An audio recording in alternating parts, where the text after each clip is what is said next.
Hello everyone, I hope you all are doing well and I welcome you all to the editorial analysis of 7th of June. So today we will be discussing very important topics like the Bangalore Stampede and also recently RBI has cut the repo rate to 5.5%. So we will understand कि ये repo rate क्या होता है, what is the monetary policy committee. अभी जो recent move है RBI का जहां पर उन्होंने repo rate को कट किया है, इसके क्या impacts हो सकते हैं and what are the concerns. So let's begin.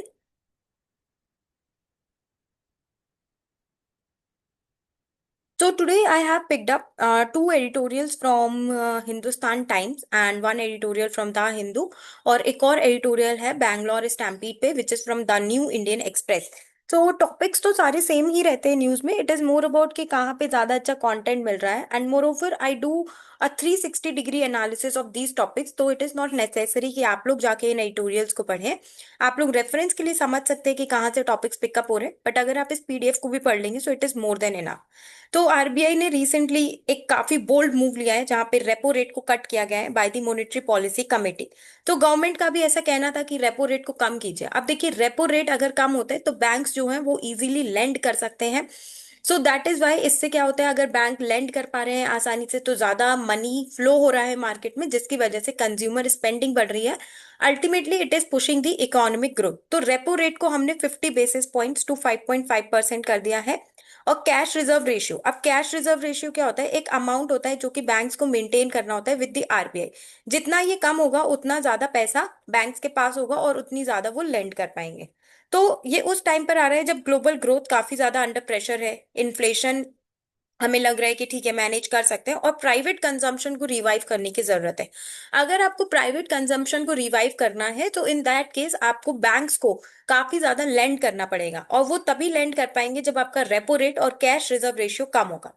कुछ जनरल इकोनॉमिक टर्म्स होते हैं जो इस तरह की अगर न्यूज आ रही है तो आपको देखना चाहिए. यू शुड बी क्यूरियस कि ये इन्फ्लेशन क्या होता है. सो inflation is basically a general rise in the price level of goods and services. Repo rate वो रेट होता है जिसपे आरबीआई लेंड करती है मनी कमर्शियल बैंक्स को. ठीक है. तो अगर ये रेपो रेट ज्यादा होगा तो बैंक ज्यादा मनी नहीं ले पाएंगे आरबीआई से. अगर रेपो रेट कम होगा तो बैंक्स मनी ले सकते हैं आरबीआई से. इसीलिए रेपो रेट कम होगा तो बैंक्स आसानी से आरबीआई से पैसा ले सकते हैं और आगे जो कंज्यूमर्स हैं उनको लेंड कर सकते हैं. And that is why a reduction in repo rate makes borrowing cheaper, जो कि क्रेडिट बूस्ट करता है और डिमांड बूस्ट करता है क्योंकि लोगों के पास पैसा है तो वो गुड्स एंड सर्विसेज डिमांड करते हैं.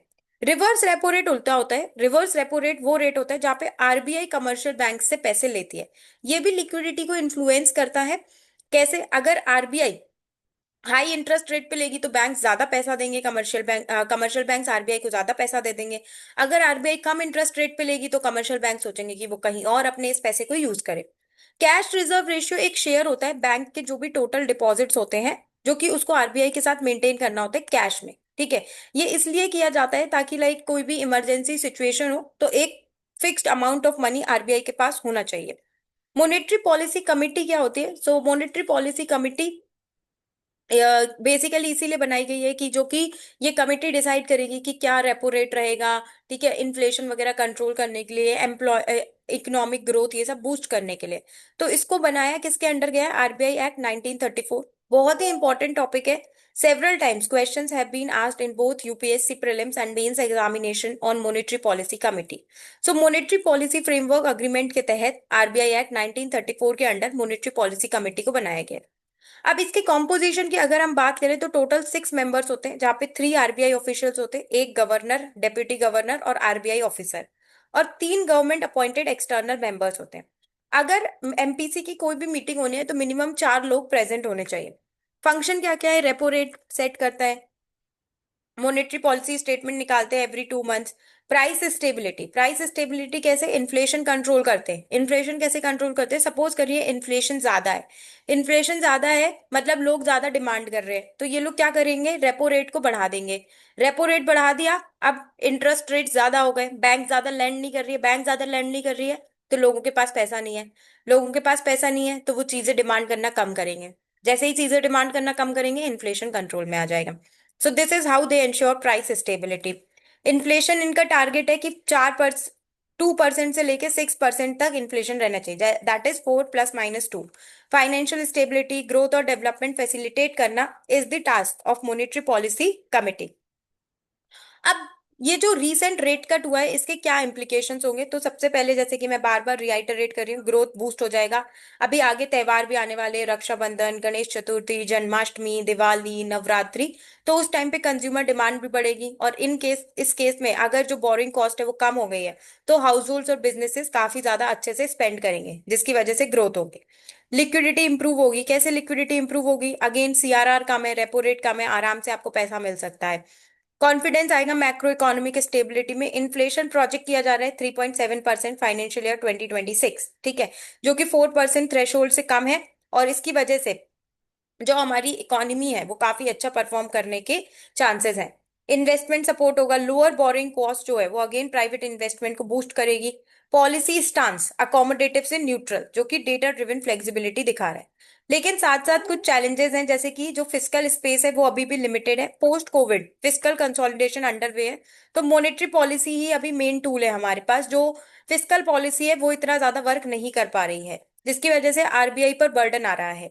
ट्रांसमिशन डिले होते हैं, जैसे कि आरबीआई ने तो सीआरआर कम कर दिया, रेपो रेट कम कर दिया, लेकिन इसको इम्प्लीमेंट होने में थोड़ा टाइम लगता है, तो जिसकी वजह से बैंक्स पूरी तरह से पास ऑन नहीं कर पाते हैं बेनिफिट्स बोरोअर्स को। ग्लोबल हेडविंड्स हैं, जैसे कि इसके अलावा और भी चीजें, सिर्फ मॉनेटरी पॉलिसी या आरबीआई अकेले इकोनॉमी को बूस्ट नहीं कर सकता है। अलग अलग फैक्टर्स होते हैं, जैसे कि फिस्कल पॉलिसी हो गया, फिर globally US tariffs, global slowdown चल रहा है। तो आरबीआई के अकेले मूव से आप पूरी तरह से इकोनॉमिक ग्रोथ एक्सपेक्ट नहीं कर सकते हैं। ओवर डिपेंडेंस नहीं करनी है मॉनेटरी पॉलिसी पे। और इन्फ्लेशन रिबाउंड का रिस्क हो सकता है। अगर कमोडिटी प्राइसेस या मॉनसून फेवरेबल अनफेवरेबल होता है, तो इन्फ्लेशन दोबारा से स्पाइक हो सकता है। क्यों? मॉनसून अनफेवरेबल हुआ तो क्या होगा? प्रोड्यूस कम होगी, प्रोड्यूस कम होगी तो लाइक टमाटर कम है, उसकी डिमांड ज्यादा है, तो टमाटर के प्राइसेस इन्फ्लेट हो जाएंगे। वे फॉरवर्ड क्या हो सकता है? Credit transmission, early credit transmission, ताकि एंड यूजर्स को फायदा हो। इन्फ्लेशन ट्रेंड्स मॉनिटर करते रहिए आप, ठीक है। रिफॉर्म्स के साथ कॉम्प्लीमेंट करो। आरबीआई के एफर्ट्स के साथ साथ गवर्नमेंट रिफॉर्म्स लाने चाहिए, टैक्सेशन में, इंफ्रास्ट्रक्चर में। सिर्फ अकेले आरबीआई पे डिपेंडेंट नहीं रहना है आपको। प्राइवेट इन्वेस्टमेंट को सपोर्ट कीजिए और मॉनेटरी पॉलिसी में ट्रांसपेरेंसी लेकर आइए। अल्टीमेटली द कंक्लूजन इज कि ये बोल्ड और स्विफ्ट मूव तो है, जैसे कि doing what the doctor ordered, जिससे कि जो हमारी एक स्लगिश इकोनॉमी है उसको तो इम्प्रूवमेंट मिल जाएगा। साथ में फाइनेंस मिनिस्टर निर्मला सीतारमन ने भी हाईलाइट किया है कि जो मॉनेटरी और फिस्कल पॉलिसी है दोनों को साथ में काम करना पड़ेगा, तभी एक ग्रोथ मोमेंटम आ सकता है। एक और एडिटोरियल भी था इसी के रिगार्डिंग हिंदुस्तान टाइम्स में, तो मैंने सोचा दोनों को साथ में मैं कंबाइन कर देती हूँ। सो अगेन ये भी यही सब कह रहे हैं कि पॉजिटिव इम्पैक्ट्स, ग्रोथ रिवाइवल होंगे, फेस्टिव सीजन, प्राइवेट इन्वेस्टमेंट बढ़ेगा, लिक्विडिटी सपोर्ट मिलेगी। तो जो 100 बेसिस पॉइंट कट हुआ है कैश रिजर्व रेशियो में, उसकी वजह से 2.5 लाख करोड़ सिस्टम में आ जाएगा। तो काफी बड़ा अमाउंट है, जिसकी वजह से हमारी ग्रोथ, क्रेडिट, प्राइवेट इन्वेस्टमेंट सब बूस्ट हो जाएगा। इन्फ्लेशन भी अभी अंडर कंट्रोल है। एक्सटर्नल इन्फ्लुएंस की अगर हम बात करें तो अभी थोड़ा सा हम रोबस्ट है, क्योंकि हम इतना ज्यादा डिपेंड नहीं रहते एक्सटर्नल चीजों पे। चैलेंजेस, ग्लोबल फ्रिजिलिटी, जैसे कि बात की US tariffs, global slowdown etcetera. Private credit demand अभी इतनी ज्यादा नहीं है, तो लेट्स सी कि ये मूव कैसे वर्क करता है। और transmission hurdles, way forward again same चीजें लिखी हुई हैं, थोड़ा सा अलग है, जैसे कि डेटा ड्रिवन डिसीजंस ले सकते हैं, पॉलिसी को कोऑर्डिनेट कीजिए, सेक्टर स्पेसिफिक इंसेंटिव दो, जैसे कि MSME, real estate, agriculture etcetera. Now ultimately what can be the conclusion? तो आरबीआई का जो लेटेस्ट मूव है इसको फ्रंट लोडेड मॉनेटरी एक्टिविज्म दिखाया जा रहा है। फ्रंट लोडेड का मतलब क्या है? कि एमपीसी पुश करना चाहती है, डिमांड पुश करना चाहती है, लिक्विडिटी पुश करना चाहती है, क्रेडिट पुश करना चाहती है मार्केट में। ये रिवाइव करना चाहती है एनिमल स्पिरिट्स। एनिमल स्पिरिट्स मतलब खूब सारी लैंडिंग हो, खूब सारा सब लोग इन्वेस्टमेंट करें, कहीं कोई प्रोजेक्ट चल रहा हो। फाइनेंस मिनिस्ट्री ने भी इस स्टेप को वेलकम किया है और बोला है कि ये एक टाइमली बूस्ट है इंडिया की जीडीपी ग्रोथ को सपोर्ट करने के लिए। ये एक बैलेंस्ड और फॉरवर्ड लुकिंग अप्रोच है मैक्रो इकोनॉमिक मैनेजमेंट के लिए। नाउ यूपीएससी की रेलेवेंस की अगर हम बात करें तो आपके जीएस पेपर 3 में काफी ज्यादा यूज आएगा। प्रीलिम्स में repo rate, CRR, MPC, structure, inflation, targeting, ऐसे और इंटरव्यू में भी इस तरह के क्वेश्चंस पूछे जा सकते हैं। इधर पर मैंने एक क्वेश्चन भी दिया है, जैसे कि discuss the role of MPC in managing inflation and supporting growth in the Indian economy with recent examples. तो आप चाहें तो इस क्वेश्चन को प्रैक्टिस भी कर सकते हैं। Now let us move on to the next topic which is the stampede in Bengaluru. तो काफी लोग थे जो कि काफी ज्यादा यंग लोग थे, जो कि आईपीएल देखने गए थे, ठीक है, रॉयल चैलेंजर्स बैंगलोर तो जीत गई, लेकिन इन लोगों की डेथ हो गई, काफी लोगों की स्टैम्पीड में, और काफी ज्यादा उनको सफर करना पड़ा। सो इस कॉन्टेक्स्ट में देखो, अगर आप यूपीएससी का पैटर्न देखोगे तो ऐसे छोटे मतलब इस तरह की स्पेसिफिक इश्यूज पे वो क्वेश्चन नहीं पूछती है कि बैंगलोर स्टैम्पीड। वो उससे कुछ ब्रॉडली पूछती है, जैसे कि स्टैम्पीड क्या होता है, क्या कॉजेज हैं, क्या इम्पैक्ट हो सकते हैं स्टैम्पीड के, what can be the way forward. तो इस तरह से आपको किसी भी इशू को डील करना चाहिए।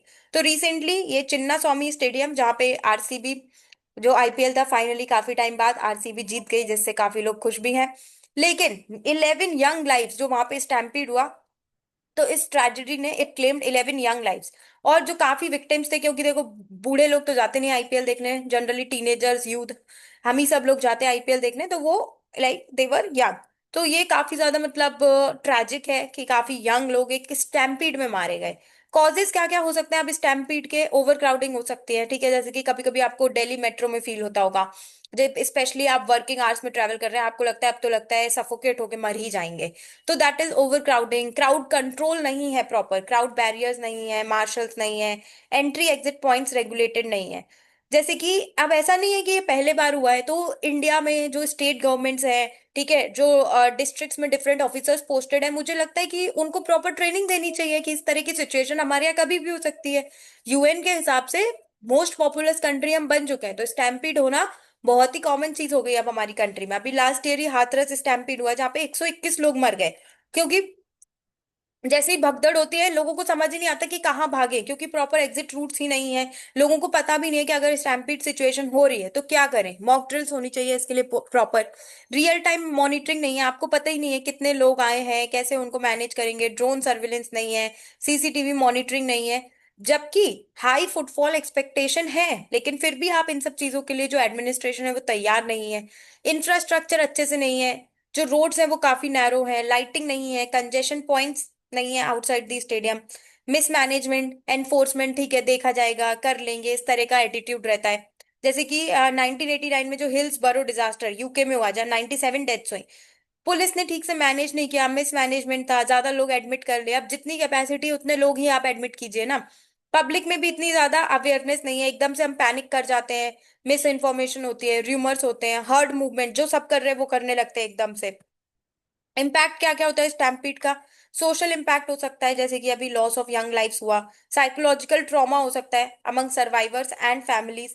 पब्लिक ट्रस्ट इरोड हो रहा है ना गवर्नेंस में, क्योंकि वो लोग ठीक से भीड़ को मैनेज नहीं कर रहे हैं, तो पब्लिक का ट्रस्ट ही नहीं है एडमिनिस्ट्रेशन में। Economic impact, high compensation burden, अब जो लोग, जिन लोगों की डेथ हुई है उनको कंपनसेशन देना पड़ेगा। लोकल इकोनॉमी डिसरप्ट हो जाती है, क्योंकि काफी चीजें कैंसिल हो जाती है, क्राउड फियर रहता है, लोग बचते हैं। अब जैसे अभी कश्मीर में टेररिस्ट अटैक हुआ तो लोग कश्मीर नहीं जाना चाह रहे, अब यहाँ पे स्टैम्पीड हुआ तो आगे से लोग देखेंगे कि भाई आईपीएल में जाएं, कहीं मर ना जाए हम।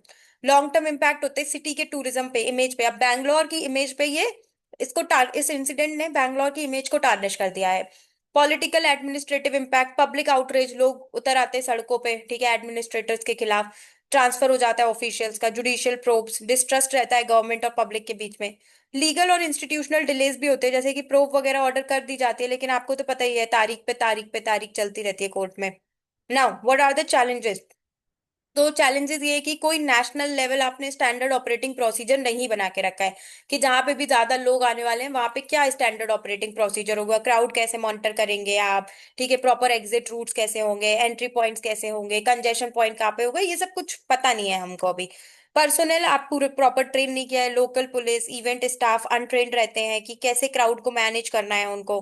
इवेंट परमिशन लूप होल्स रहते हैं कई बार, लाइक प्रॉपर प्लानिंग नहीं रहती है, ठीक है, कि कितनी क्राउड कैपेसिटी है। सपोज करो क्राउड कैपेसिटी 500 है, लेकिन आपने लोग एडमिट कर लिया 1000, क्योंकि टिकट बेचनी है आपको, तो अपनी इवैक्यूएशन रूट्स नहीं है, टेक्नोलॉजी प्रॉपर यूज नहीं की जा रही है, और वीक इंस्टीट्यूशनल मेमोरी है। रिपीटेड इंसिडेंट्स हो रहे हैं हमारी कंट्री में, ठीक है, अभी हाथरस स्टैम्पीड हुआ, 120 लोग मर गए, लेकिन फिर भी भूल जाते हैं लोग, बस कुछ दिन, एक दो दिन बात करेंगे, उसके बाद भूल जाएंगे कि आगे क्या करना है। So that is an issue. अब वे फॉरवर्ड क्या हो सकता है? जैसे कि आप यूके के क्राउड मैनेजमेंट एक्ट से सीखे, वहां पे 97 लोगों की डेथ हुई उनके हिल्स बरो इंसिडेंट में, लेकिन कम से कम उसके बाद उन लोगों ने सीखा तो, जैसे कि capacity audits, surveillance, coordinated entry control, crowd safety certification उनके यहाँ मैंडेटरी है अब किसी भी लार्ज स्टेडियम के लिए।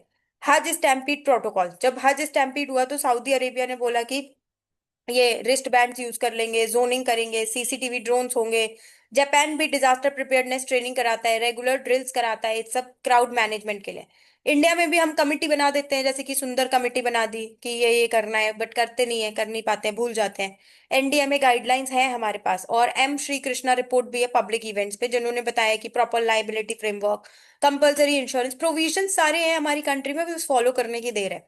अभी बेंगलुरु स्टैम्पीड हुआ तो फिर से जुडिशियल प्रोब इन्होंने कर दी, ठीक है, ऑफिशियल्स को सस्पेंड कर दिया, कंपनसेशन अनाउंस कर दिया। बेटर रेगुलेशन प्रॉमिस किया गया है कि आगे ऐसा नहीं होगा, पब्लिक इवेंट्स को प्रॉपरली मैनेज करेंगे।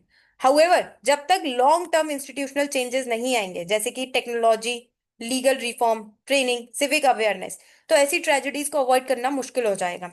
Road to justice for the Bengaluru 11 is not just about arrest और कंपनसेशन, बट एक सिस्टमिक ओवरहॉल चाहिए हमको, जैसे कि मैंने आपको बताया, प्रॉपर स्टैंडर्ड ऑपरेटिंग प्रोसीजर, ये सब लाने की हमको जरूरत है। Okay, so this was all about today's editorial analysis. Thank you for watching this video and good luck for your preparation.